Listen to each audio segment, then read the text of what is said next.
Hey, what's up, everybody? It's your boy J Ross. Today I'm gonna be hitting you with a review of this book called No Plan B. There's a title right here.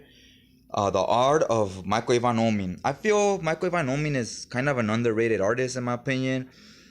Some of that might be because he doesn't put a lot of work, or as far as I know, I think these are all his titles right here, and none of them are like big ongoings or anything. You see them right here. It's United States of Murder Inc., Hammer Gods, Takio, Synergy, Ship of Fools, Victories, Raptures, Templar Mice, and the big one here is the main. This is actually an ongoing. This is where I believe he got most of his fame.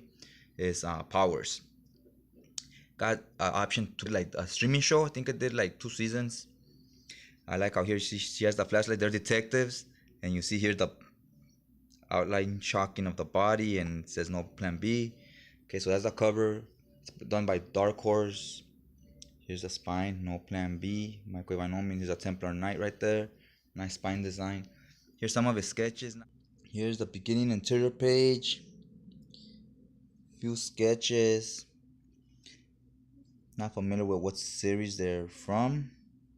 This is from Tokyo, I believe. Yeah, we'll get a lot of pencils here though, guys. Alright, here starts off with a introduction by Brian Michael Bendis, a good friend of Avon Omen's.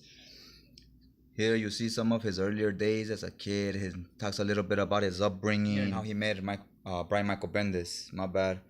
And get some sketches here. I like that it touches on his earlier life and stuff. I wish it kind of shows some of his earlier drawings, more of his earlier stuff. This book's about 190 pages, I believe. Here you see he's drawing some Star Wars characters, just black and white and inks, just pencils and inks here. As you can tell, has a very, this was drawn back in '96, very Mike Magnolia-esque style. But like I told you, he has a lot of styles. They all look the same once they're colored. But when it's just the pencils and inks, you see he can do a lot of different styles. Once they're colored, they kind of look the same because you're using a similar coloring style. Here he did a nice silhouette. Very dynamic, a lot of action. You see like glass or whatever flying. His art's very energetic. Few pencils here, Templar Mice stuff. Now here, this is Avon Omen's art on Kabuki. If you look at just the pencils, you recognize his art style. I recognize his art style right away. It's nice page here. Look at the samurai swords. Now the art looks different. It's colored by David Mackey right here. He's good with watercolors. You see the face here, and then it's another body here. Like what they did here. See, it's one body, face. But it's like a lot of things going on here. So see, just with the colors, it gives it a whole different art style. Now, one thing with watercolors, you're coloring blue, and then you're going on to a lighter blue, and they have no, how can I say it? Like, you just let it run, right? You just let it bleed, you let it run, and do its own thing, and let it stop wherever it chooses to stop, and wherever it chooses to get lighter and stuff. You don't control that. So I like that about watercolors. You don't really control where the shading starts, where a darker tone comes in. It just does that on its own. And I prefer, like here, they did little light outlines, which is fine, but sometimes I like it like this. Like, see, these don't have outlines. Sometimes I prefer they just don't do outlines on it and let them create their own. Obviously, like with the characters, you kind of have to do that. But yeah, when you let it bleed, you let it become its own creation. I believe there's like a lot more wild. Here he is doing some art on Hellboy on the BPRD. This is a short story called The Soul of Venice. This is Michael Avon Omen's art. I think if you like Mike Mignola, you will enjoy his art. Very similar. He could mimic him pretty good, and still bring like his own thing to it. The way he draws the panels and stuff like that is still a lot different than what Magnolia would do. But yeah, I definitely enjoy his art, and I think you would definitely like him if you like Magnolia's art style. You know, a lot of dark inks and stuff to set like, you know, the mood. Like, here's his power stuff again. Now the cover right there. Here it has a little articles too of how he met his wife Takisoma. He met her at work. She was doing the coloring for a lot of his stuff, which is pretty cool if you could be with somebody and work with them and get along at work, not let it affect your relationship, and that way it's a nice way to share a passion together and spend time together. But if you guys have to have things in common, make a relationship last. Here's again the Templar mice. This is a really good series. Don't let his cartoony art fool you. It's gory and it's gritty and it's very adult. A lot of nude stuff and a lot of blood and decapitations. Don't let that cartoony art make you think it's like a little kid's books. His stuff is very grown up, very mature. Again, here with watercolors. Looks nice.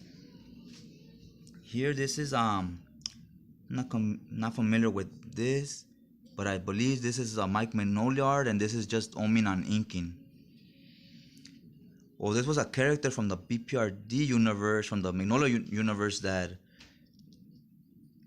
Oeming was gonna work on, and I don't know what happened. I read it, but something happened and they fell through it. They didn't finish it. Here's his art on the goon. Magnolia style. This is Oeming right here. He did this art. Here he is working on another title. And check this out. It's all dark inks, black and white. And then he has watercolors on the red. His interpretation of a Frank Miller Sin City type of style with very few colors. Obviously, he uses a lot less black than Frank Miller does. This is a book called The Rapture. I have not read this before. I'm not familiar with it, but look at the buildings there. They're all falling apart. See this hero right here. I believe this is his first work. He worked with Somaki or whatever her name was, with his wife. It's supposed to be like a superhero book, but underneath it's really about a relationship drama. He was talking about it in this book. Look at just the inks right here.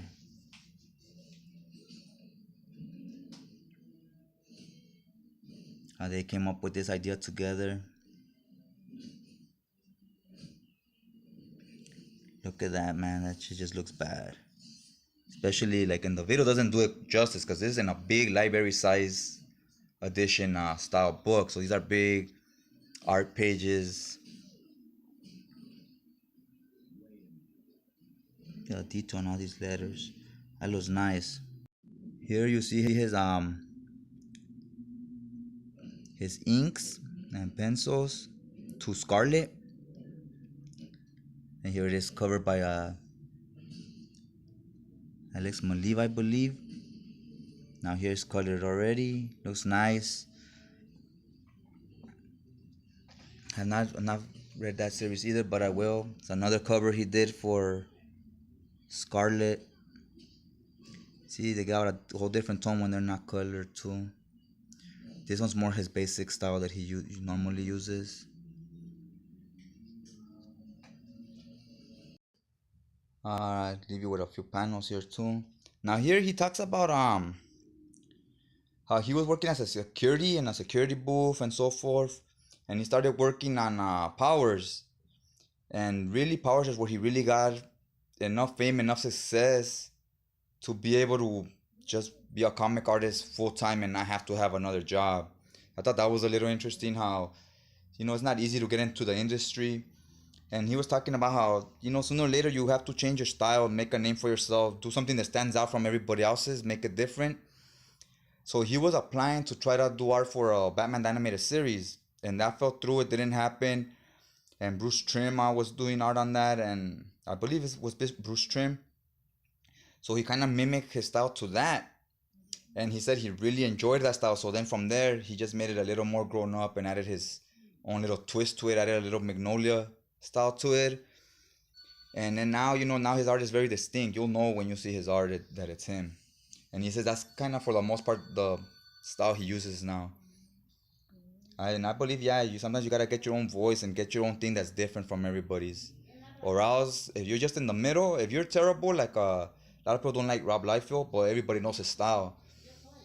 If you're terrible or you're great, but either way, if you have your own distinct style, people will know who you are. And if you have just a style that's run of the mill, you're in the middle. You always have like a job to do art somewhere, but you'll never stand out. Look at this right here. Here on this panel he did his Jack Kirby impersonation. You could tell with all the dark inks and stuff. Definitely very Jack Kirby inspired. Look at those inks right there. That style that's choppy like that is definitely Jack Kirby. He talks about it on one of these panels that he was doing this as a homage to Kirby, like kind of like a thank you note type of thing. Here's some more BPRD by Avon Oeming. This one looks nice here. I believe he said he did this one based on the cast for part 2 of the movies. Now here he drew some Conan. He did a few Conans which I did not know. And look at this. Look at just the energy he brings to this. The way the arms are wide open. He has that energy line right here. The facial expression right there.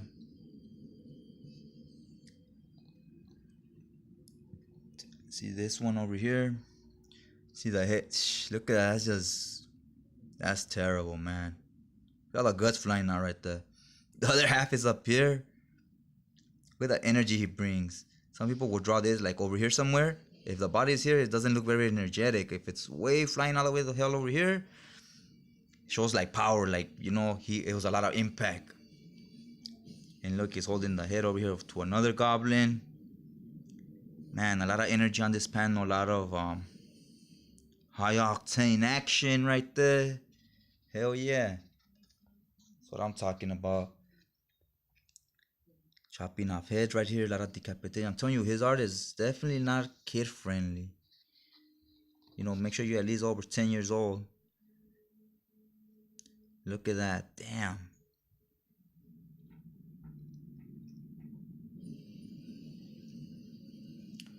Awesome art right here. Then here, a lot of dark inks. It's more grown up art, like I said. You know, and light purples really setting the mood right there. Obviously, she's kind of stressing or something. You really feel the emotion with his art too. Look at here, his Osagi Ojimbo. Man, he draws a badass Osagi Ojimbo. I'm really digging this. Look, he's running through rooftops. Very popular in ninja flicks and stuff and ninja video games. They're always running through the rooftops in Japan and whatnot. Here's some head lopper. Looks very beast right here too. Chopped off the head off of that, I believe, a Chinese dragon. Versatile. This is a more realistic style, if you will. If you saw just the pencils without the color, you would notice that this one's his interpretation of a more realistic style. Now you see here the shadows turning into the title. Okay, I don't want to show the whole book, you know. I think I showed enough. Here's the finale. Some more powers pages and an afterword by David Mack. You know, talking about his experiences working with him as a co-worker and friend. So yeah, guys, not much else to say about this book. Like I said, it runs about 200 pages. I believe it's 190 pages. It's a library size, so it's about 12 inches tall. And tells you how he got into the game and where he's at now and what were his successes, his failures, how he met his wife, how his friend, how he became friends with Bendis, and how his kids really got along because they're close to the same age range. So they created a comic book based on their children. What if their children were superheroes? What kind of crazy shenanigans would they be up to and so forth? A lot of great stuff. Like I said, the only thing I was missing, I wish I had some of his earlier work before he became a pro. I would have liked to see some of those art sketches and so forth. That was the one minor problem I had with that, and maybe he just doesn't have any. Maybe he didn't save them, but most artists do save a lot of that stuff.